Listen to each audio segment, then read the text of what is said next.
The China Report for Monday, March 11, 2013. China fears currency wars. China's recent economic recovery is far from assured.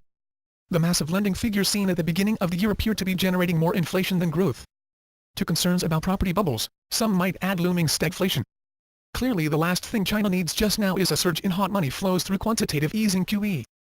We are familiar with Chinese officials in the past protesting QE by U.S. Federal Reserve Chairman Ben Bernanke. With a large part of China's $3 trillion foreign reserves held in U.S. dollars, Beijing has a keen interest in any greenback debasement. Currency wars mean social unrest in China due to rising inflation. Meat prices add to China's inflation concerns.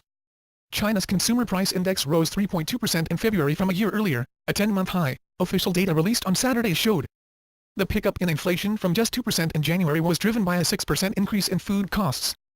Prices that rise too much could jeopardize a government preference to allow economic growth to stabilize after it eased in 2012 to its weakest full-year pace in over a decade. Growth only started to pick up in the fourth quarter after a 7-quarter-long slide. But if policymakers move too quickly to dampen inflation, they could equally jeopardize the very growth they are trying to nurture. Police fire on China village after land grab protest. Dozens of villagers were taken to hospitals in Lianhe Town and Jian City and 5 people were arrested, witnesses said.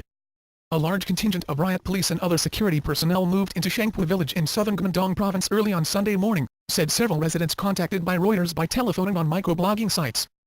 The unrest in Shangpu was triggered over a land deal involving some 33 hectares of rice paddies on the outskirts of the village that were leased cheaply to a firm called Wanfeng for 50 years to build an electric cable factory.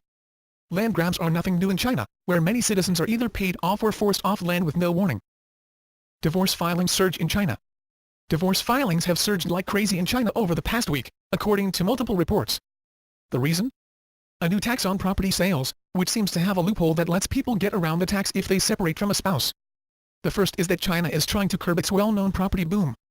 There's a widespread belief that many markets in China are in bubble territory, and that a collapse or even a stall would be a catastrophe. A key thing to understand is that the Chinese are very limited in where they can get adequate investment returns. The yield on savings accounts is held artificially low. The stock market is difficult for most people to access. So real estate is the natural valve. Then the government tries establishing curbs on real estate investment and how much banks can lend. Then people go through shadow banks. And the cycle continues. That's why gold and silver are so important. The logical alternative in uncertain times. That's the China Report for today. Zaijian.